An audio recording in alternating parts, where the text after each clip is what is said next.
3 دن سبق لیں گے، لیکن یہ بات میں وضاحت کر دوں اور پہلے بتا دوں، یہ 3 اسباق ہی سے یا یہ 4 سبق ہی صورت سے نہیں ملتے، کئی سبق ہیں بھائی صورت کے اندر۔ تو میں نے سیلیکٹیولی 4 واقعات کو چنا اور 4 فتنوں کا رد میں یا اس سے سبق یا نصیحت میں بتا رہا ہوں، لیکن قرآن کی صورتوں کو آپ پڑھتے چلے جائیے۔ قرآن میں ایک سمندر ہے، یاد رکھیے، اور سمندر کے اندر علماء لکھتے ہیں جیسے سمندر سے ہر کسی کو کچھ نہ کچھ فائدہ ہے۔ کچھ لوگ سمندر کے اطراف میں گھوم کے پھر کے اس کی ٹھنڈی ہوا کا فائدہ اٹھاتے ہیں، کچھ لوگ سمندر کے اندر تیر کر اس کا فائدہ اٹھاتے ہیں، کچھ لوگ سمندر میں صرف تیر کے نہیں اس میں غوطہ لگا کے اس کے ڈیپتھ میں جا کے فائدہ اٹھاتے ہیں، اور کچھ لوگ اس کی گہرائیوں میں جا کر اس کے اندر کی خزانے تلاش کر کے لاتے ہیں، سمجھ رہے ہیں؟ تو لہٰذا بہت اسباق ہے، میں نے کہا نا ہر آیت اور ہر لفظ ایک سبق لیے، بٹ اتنا ٹائم تو ہمارے پاس نہیں ہے کہ ہم پوروں کو دیکھیں، تو ہم موٹے موٹے 4 اسباق 4 فتنوں میں نصیحت حاصل کریں۔ اور میں نے جیسا کہا یہ ایسے 4 بڑے فتنے ہیں جو دین اور دنیا کو برباد کرنے کے لیے کافی۔ ایمان کا فتنہ، کوئی ایمان میں فتنے میں پڑ جائے تو دنیا اور آخرت خراب۔ اسی طرح ہم دیکھتے ہیں مال و دولت کا فتنہ جس نے اکثریت کو ہم کو جو برباد کر رکھا ہے۔ تیسرا ہم دیکھیں علم کا فتنہ جس نے ہم کو کبھی کبھار تکبر میں ڈال دیا ہے۔ آج انسانیت یہ سمجھتی ہے کہ ہم علم، سائنس، ٹیکنالوجی میں اتنے آگے بڑھ گئے کہ ہم سے پہلے کوئی نہیں تھا، اور نعوذ باللہ ہم خدا سے بھی، رب سے بھی، کریٹر سے بھی آگے جا چکے ہیں۔ وہ ایسا سوچ رہے کیا ایسا ہو سکتا ہے کہ نعوذ باللہ بنانے والا ایسا کر سکتا ہے، یہ تو ہماری خوشی۔ اسی طرح ہم دیکھیں گے عہدے، منصبی اور جو ہے بادشاہت کا جس کو کہیں گے مطلب لیڈرشپ اگر آپ کو مل جاتی ہے، عہدہ مل جاتا ہے تو فتنے میں انسان پڑ جاتا ہے، اپنی دنیا خراب کرتا ہے لوگوں کی حق مار کے، ظلم کر کے، اور اپنی آخرت خراب کرتا ہے چونکہ اس کے عمل برباد ہو جاتے ہیں جب لوگوں کا حق مارتا ہے اور ان پر ظلم کرتا ہے۔ چلیے آئیے ہر فتنے کے اندر 3 نکات رکھوں گا۔ پہلا دیکھیں گے دین اور ایمان کا فتنہ، اس معاملے میں سورۃ الکہف کیا سبق دیتی ہے۔ دین اور ایمان کے فتنے کے تعلق سے جیسا میں بتاؤں گا آپ کو، میں اصحاب کہف کا واقعہ رکھوں گا کیونکہ اس واقعے کے اندر دین اور ایمان کے فتنے میں وہ لوگ پڑ گئے تھے اور انہوں نے کیسے اپنی نفس کو بچایا، پھر رب العزت نے کیسے ان کی مدد کی، اور پھر کیا ان کے ساتھ ہوا رکھوں گا۔ لیکن یہ بتا دوں ہر واقعے کو بہت شارٹ میں رکھوں گا، 2 شارٹ۔ وجہ یہ کہ اگر سورۃ الکہف کے واقعات کی اگر ہم دیکھنا شروع کر دیں، اتنے پیارے پیارے، اتنے بہترین، اتنے نصیحت والے یہ واقعات ہیں جس کی کوئی انتہا نہیں۔ اصحاب کہف اتنا انٹرسٹنگ واقعہ ہے جس کی کوئی انتہا نہیں یاد رکھی، اور اتنے نصیحتیں اس میں نصائح جس کو کہیں گے موجود ہے۔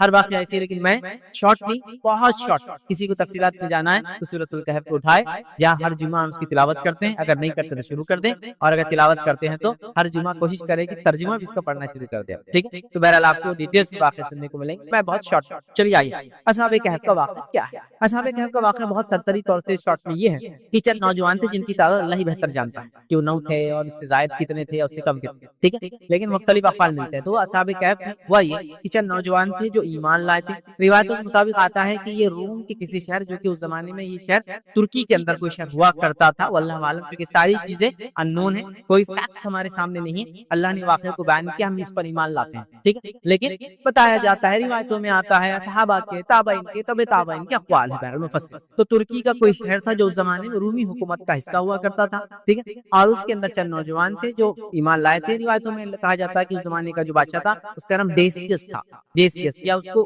عربی میں کہتے ہیں دقیانوس، ٹھیک ہے، اور اسی سے لفظ اردو میں دقیانوس آتا ہے جو پرانے خیال کا ہوتا ہے اور اپنے آپ کو بدلنا نہیں چاہتا، ٹھیک۔ تو کنگ ڈیسیس وہ ایک بادشاہ ہوا کرتا تھا اور اس کا ایک زمانہ تھا، اور وہ اپنے آپ کو الہ اور معبود اور پتہ نہیں کیا کیا سمجھتا تھا، اور روایتوں کے مطابق جو بات سمجھ میں آتی ہے واقعہ عیسائیت سے پہلے کا ہے، مطلب یہ لوگ جب یہودیت، مطلب اسلام تھا لیکن جب ان لوگوں نے اپنے آپ کو اب یہود کہہ دیا، یہ اس زمانے کا بات ہے۔ موسیٰ علیہ السلام کی شریعت اس زمانے میں رہی ہوں گی، اور بادشاہ جو تھا وہ جو ہے رومی بادشاہ تھا، تو اس کا مذہب جو بھی ان کے زمانے میں ان کا میتھیکل ریلیجن ہوتا ہے، مائتھولوجیکل ہوتا ہے، خاص جو بہرحال مذہب ہوتا ہے اس ٹائپ کا اس کو کوئی مذہب رہا ہوگا بہرحال، اور وہ اپنے آپ کو بادشاہ یا تو رب سمجھتا تھا یا رب کا ریپرزینٹیٹیو سمجھتا تھا اپنے آپ کو دنیا میں، بہرحال وہ اپنے آپ کو بہت بڑی طاقت سمجھتا تھا، اور وہ لوگوں کو اسلام پر چلنے سے، ایک اللہ کو ماننے سے انکار کرتا تھا، لوگوں کو اس پہ ایمان لانے سے روکتا تھا۔ اور اس زمانے میں چند نوجوان مل کر ایمان لائے۔ جب ایمان لائے تو روایتوں میں آتا ہے کہ ان کے شہر میں کوئی میلہ ہوا کرتا تھا، میلے کے لیے لوگ بستی سے باہر جاتے تھے، یہ نوجوان بستی سے باہر گئے اور سب مل کے جمع ہو گئے۔ اس میں سے ایک نوجوان نے کہا کہ ہمارے دل میں کوئی ایسی بات ہے، کچھ چیزیں جو شاید ہم کو ایک دوسرے کو بتا دینی چاہیے۔ مطلب یہ کہ وہ نوجوان فردن اللہ کو مان چکے تھے، دل میں ایمان لا چکے تھے، وہ با ایمان ہو چکے تھے، لیکن ان کو یہ نہیں پتا تھا کہ اور کون اس جیسا ہے۔ لیکن جب وہ بستی سے باہر، جب وہ مذہبی کوئی تہوار ہوا کرتا تھا، لوگ نکلے، یہ نوجوان بھی اس میں نکلے، لیکن وہ تہوار میں نہیں گئے اور جنگل میں کہیں رک گئے، تو ان کو ایسا لگا کہ شاید ہمارے دل میں کوئی ایسی بات ہے جو لوگوں کے پاس ہم نہیں بول سکتے، ابھی بول سکتے ہیں۔ اور پھر سب نے ایک کے بعد ایک بولنا شروع کیا، اور سب نے اظہار کیا کہ ہم ایک اللہ پر ایمان لاتے ہیں جو کہ کائنات کا بنانے والا ہے، وہ رب ہے، وہی سچا ہے، وہی معبود ہے، یہ بادشاہ اور یہ دنیا میں جتنے معبودان ہیں، لوگوں نے پتھر مٹی دیگر چیزوں کے بنائے ہیں، سب باطل ہیں۔ جب انہوں نے ایک دوسرے کے سامنے اظہار کیا تو ان کو لگا رہے ہم آپ اکیلے نہیں ہیں، یہ کمیونٹی، ایک ٹیم ہے، ہم لوگ ایک وفد ہے، ایک جو ہے چھوٹی سی ٹکڑی اور جماعت ہے، اور انہوں نے اپنے آپ کو ایکسپلین کیا. اور ان کے ساتھ ایک کتا بھی تھا, یاد رکھیے, وہ ہو سکتا ہے شکاری کتا رہا ہو. شکار کے لیے جنگلوں میں لوگ جاتے تھے, حفاظت کے لیے استعمال کرتے تھے, بھیڑیوں سے بچنے کے لیے, اسی طرح ریچھ وغیرہ سے بچنے کے لیے. تو ان کے ساتھ ایک کتا بھی تھا, یاد رکھیے. اب وہ سفر میں جب گئے, جب لوگوں سے اظہار کیا, لوگ پتا چلا کہ وہ سب ایمان والے, لیکن ان کو ڈر ہوا کہ اب ایمان کے تعلق سے کیا کریں. وہ لوگ وقت بادشاہ کے پاس گئے, انہوں نے اس کو دعوت دی. اب یہ بادشاہ تھا یا اس علاقے کا گورنر تھا, واللہ عالم, جو بھی تھا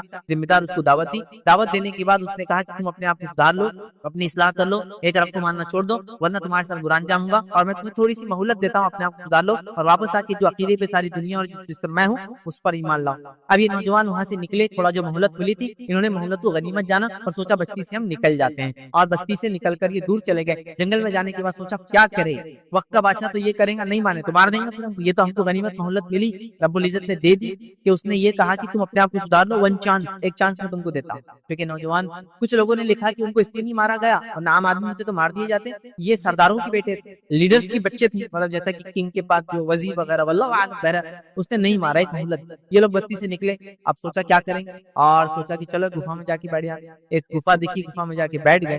اور بیٹھنے کے بعد اللہ رب العزت نے کہا کہ اللہ رب العزت نے ان کے کان بند کر دی اور ان پر نیند طاری ہو گئی, اور اس کے بعد وہ سو گئے, لیکن کھلی آنکھ کے ساتھ سوئے. کھلی آنکھ کے ساتھ سوئے مطلب اللہ نے ان کے دین و ایمان کو بچانا سوچا, اور بچانے کا یہ طریقہ تھا کہ اس زمانے کو گزرنے دیا جائے. اور اس زمانے کے لوگوں کا عقیدہ یہ بھی تھا کہ دوبارہ تو انسان اٹھنے والے نہیں ہیں, یاد رکھیے. لہٰذا ان کو سلا دیا گیا, اور سلایا ایسا گیا کہ ان کا کتا جو ہے چوکھٹ پہ بیٹھا تھا, مطلب باہر بیٹھا تھا گفا, ایسا بیٹھا جیسے شکاری کتے بیٹھتے ہیں. اور یہ لوگ جو اندر سوئے تھے تو پلٹتے بھی تھے, سورج نکلتا اور ڈوبتا بھی تھا, اور یہ لوگ الٹ پلٹ بھی ہوتے تھے, جیسے نہیں سوتے تھے کہ زمین کھا جائے, کروٹیں لینا جس کو کہتے ہیں وہ لیتے تھے. اور خصوصیت یہ تھی کہ ان کی آنکھیں کھلی تھی, یہ آنکھیں بند کر کے نہیں سوئے تھے, آنکھیں کھلی تھی. اس لیے قرآن نے کہا کہ اللہ نے ان کے کانوں پر پردہ ڈال دیا, سن نہیں پاتے تھے, آنکھیں کھلی کہ اگر دیکھنے والا آ کر دیکھے تو اللہ نے ان کے اندر ایک ہیبت ڈال دی.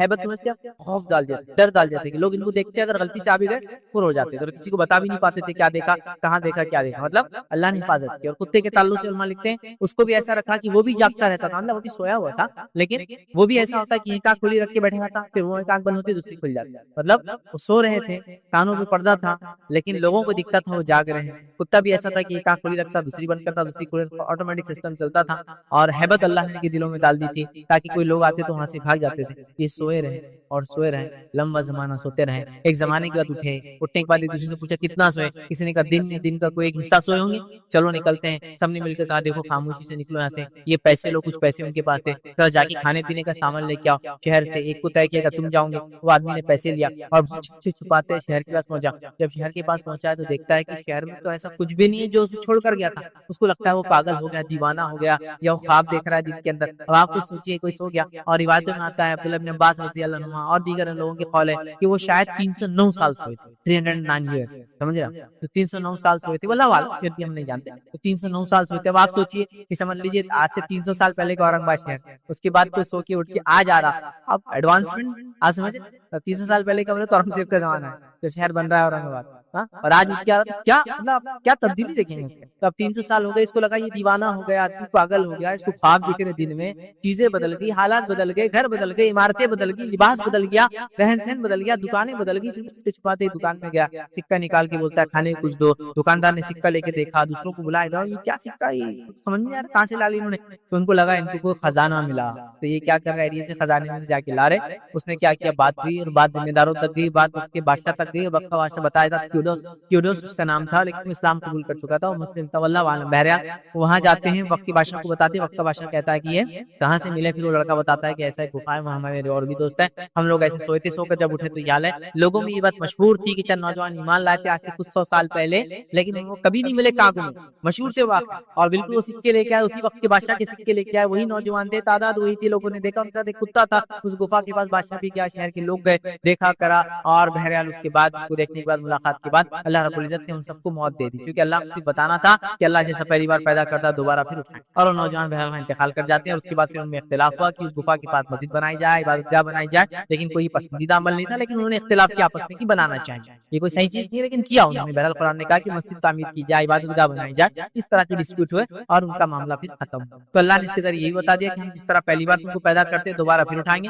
جیسا صاحب کہف کو سلانے کے بعد اٹھایا, اسی طرح ان لوگوں کا جو کہتے ہیں عیسیٰ علیہ السلام آسمان میں کیا کر رہے ہوں گے, واللہ عالم جو بھی کرے گا، صحابہ کہف بھی تو 300 سال سو کے اٹھے نا، اللہ نے پھر ان کو لا لیا، تو عیسیٰ علیہ السلام بھی گئے اس حالت میں، اللہ عالم پھر آئیں گے قیامت سے پہلے، اور ہم ہر انسان جس طرح سے زندہ ہے مرنے کے بعد پھر اٹھنے والا ہے، یہ صحابہ کہف کا ایک سبق تھا بہرحال۔ لیکن ہم جو دیکھ رہے ہیں صحابہ کہف سے یہاں دین اور ایمان کا فتنہ، ہم یہاں سے یہ پوائنٹ سے لینے والے، یہ تھا پورا واقعہ، بہت مختصر بہت شارٹ۔ چلیے اس واقعے میں جو چیزیں ہم نے سیکھی، جو بہت اہم میرا نقطہ تھا وہ تھا دین و ایمان کے فتنے میں اصحابہ کہف نے کیسے گائیڈ کیا ہم لوگوں کو۔ پہلی چیز یاد رکھی ہوئی تھی توحید کو تھامنا، ان نوجوانوں نے جو سب سے پہلا کام کیا وہ توحید کو تھاما۔ توحید سمجھتے نا، ایک اللہ کو ماننے کو ایسا چم گئے اس کو توحید، سب سے پہلا کام نوجوانوں نے کیا توحید کو تھاما۔ تو میں گزارش کروں گا اصحابہ کہف نے جس طرح سے ایمان لانے کے بعد توحید کو تھام دیا، ہم تمام لوگ بھی توحید کو تھام لیں۔ جس کو توحید مل گئی اس کو دنیا مل گئی، اس کو آخرت مل گئی۔ جس کو توحید نہیں ملی اس کی دنیا برباد ہوگی، اس کی آخرت برباد ہوگی۔ میری باتوں کو کان کھول کر سب سنیں، توحید سب سے اہم چیز ہے، یاد رکھیے، اس کے علاوہ کچھ نہیں۔ توحید کی نعمت، توحید کی دولت، توحید سے بڑی کوئی چیز دنیا میں نہیں، یاد رکھیے۔ ایک اللہ کو ماننا، اسی کی عبادت کرنا، اس کے اسماء و صفات پر ایمان لانا، ٹھیک ہے، اور اسی کو رب اپنا تسلیم کرنا، یہ سب سے بڑی دولت ہے اگر کسی کو ملی ہے توحید۔ توحید اصحابہ کہف سے جو پہلا واقعہ دین اور ایمان کے فتنے سے بچنے کا ہمیں سیکھنے کو ملتا ہے، توحید کو لازم جانے، توحید کو وہ کرے۔ اور ہم دیکھتے ہیں دنیا کی چکا چوند انسان کو توحید سے دور کر دیتی، دنیا کی رنگینیاں، سائنس، ٹیکنالوجی، مال، دولت، عورت، نشہ، رشوت، برائی، گندگی، یہ تمام چیزیں انسان کو توحید سے دور کرتی ہے، یہ جگمگاہٹ بولتے ہیں، انسان کو اس طرف لپکتی ہے۔ لیکن غور سے سنیے، یہ تو ابھی سادی سیدھی ہے، تو دجال آنا باقی ہے۔ تو اگر اس چکا چوند میں آ کر ہم اگر توحید کو چھوڑ دیتے ہیں آج، تو کل جب دجال آئیں گا تو کیا ہماری حیثیت رہیں گے، کیا اوقات اور کیا بساط رہیں گے، کیونکہ وہ تو سب سے بڑا فتنہ ہے زمین و آسمان کے بیچ میں جو اللہ نے پیدا کیا ہے۔ تو بہرحال ہم کو اس سے سبق ملتا ہے۔ اسی طرح دنیا کی قوموں کے پاس جو کچھ بھی رنگینیاں ہوں وہ کچھ بھی کام کی نہیں آتا، کہ اصل چیز ہے توحید کی نعمت، توحید کی دولت، توحید سب سے اہم چیز ہے، یاد رکھیے۔ اور اصحابہ کہف نے اسی کو بچایا، یاد رکھیے، توحید کو یاد رکھیے۔ اور اللہ رب العزت فرماتا ہے سورہ کہف کے اندر، سورہ نمبر 18 آیت نمبر 14 میں اللہ فرماتا ہے، ہم نے ان کے دل میں اس وقت مضبوط کر دیے جب وہ اٹھے اور انہوں نے اعلان کر دیا ہمارا رب تو بس وہی ہے جو آسمان اور زمین کا رب ہے، ہم اسے چھوڑ کر کسی دوسرے معبود کو نہیں پکاریں گے۔ اگر ہم ایسا کریں گے تو بالکل جو ہے بیجا بات کریں گے، یہ فالتو بات ہم سے بڑی غلطی ان کی بیجا کہ ہم اپنے رب کو چھوڑ کر کسی اور کی بات۔ تو انہوں نے توحید کا اعلان کر دیا۔ اس واقعے سے جو دین و ایمان کے فتنے سے بچنے کا جو دوسرا سبق ہم کو ملتا ہے وہ یہ صحبت صالح، صحبت صالح، اچھے دوستوں کی صحبت، گڈ کمپنی کا امپورٹنس پتہ چلتا ہے۔ پہلے وہ نوجوان اکیلے اکیلے تھے اور ڈرے، پھر وہ بستی سے نکلے وہ میلے میں جانے کے لیے، اور پھر بستی سے الگ ہو گئے کیونکہ ان کو شرک کے میلے میں جانا نہیں تھا۔ جب وہ الگ ہو گئے تو ایک جگہ آ گئے، جب ایک جگہ آئے تو لوگوں نے کچھ نے کہا کہ کچھ نہ کچھ تو بات ہے جس کی وجہ سے ہم سب یہاں جمع ہوئے، چلو میں اپنی دل کی بات پہلے رکھتا ہوں کہ میں اس لیے آیا ہوں کہ میں ان کو رب نہیں مانتا ہوں۔ پھر دوسرے نے کہا، پھر تیسرے نے کہا، پھر سب نے کہا، اور پھر ایک گروپ بن گیا، اور انہیں ہمت آ گئی، اتنی ہمت آ گئی کہ وہ وقت کے بادشاہ کے پاس دعوت دینے چلے گئے۔ اور وقت کا بادشاہ بھی شاید اکیلا کوئی انسان آتا رہو بولتا تھا اس کو ختم کر دو، لیکن اس نے دیکھا نوجوان سرداروں کے بیٹے ایسے نہیں ختم کیے جا سکتے ہیں، تو مہلت دی، چھوٹ بھی دی، اور ان کی بات بھی سنی۔ تو اچھی صحبت کا اثر یہاں پتہ چلتا ہے، یاد رکھیے۔ تو فتنے سے بچنے کے لیے ہم خیال لوگوں کا ایک جگہ جمع ہونا توحید پر بڑا ضروری ہے، یا توحید پرستوں کا فتنوں کے زمانے میں ایک ساتھ رہنا بڑا ضروری ہے۔ اور آج کل ہم اس کی جماعت کی اہمیت، ایک ساتھ رہنے کی اہمیت، یا مسلمانوں کی ایک جگہ رہنے کی اہمیت ہم لوگ بھول چکے ہیں۔ تو ہمیں اس سبق کو یاد کرنا ہے۔ اصحابہ کہف کیا ہوئے؟ توحید پر تھے، اکیلے اکیلے تھے، پھر جمع ہوئے، اور جمع ہو کے ایک طاقت پر، اور وقت کے بادشاہ کو دعوت دی، وہ بھی سوچتے مجبور ڈائریکٹ انکار نہیں کر سکتے، سمجھ رہے بات؟ تو لہٰذا جمع ہم ایک جگہ، یاد رکھیے۔ تو آج ہم دیکھتے ہیں ہم بری صحبت کو اختیار کرنا چاہتے ہیں، آج ہم دیکھتے ہیں ہم برائی کے ساتھ بلکہ بری صحبت پہ ہم فخر کرتے ہیں، میں ان کے ساتھ رہتا ہوں، ہمارے بچے ان کے ساتھ رہتے ہیں، بری صحبت پہ فخر اختیار کرتے ہیں۔ فخر اختیار کرنے کی چیز نہیں، یاد رکھیے، اچھی صحبت اختیار کرنے کی ضرورت ہے۔ اللہ عز و جل نے نبی کریم صلی اللہ علیہ وسلم کو نصیحت کی، اور کیا فرمایا سنیے، سورہ کہف سورہ نمبر 18 آیت نمبر 28 میں فرمایا رکھا، وَاصْبِرْ نَفْسَكَ مَعَ الَّذِينَ يَدْعُونَ رَبَّهُمْ بِالْغَدَاةِ وَالْعَشِيِّ يُرِيدُونَ وَجْهَهُ۔ اللہ فرماتا ہے، کہتا ہے، اور اپنے دل کو ان لوگوں کی معیت پر مطمئن کر جو اپنے رب کی رضا کے طلبگار ہیں اور صبح و شام اس کو پکارتے ہیں، اور ان سے ہرگز منہ نہ پھیرنا۔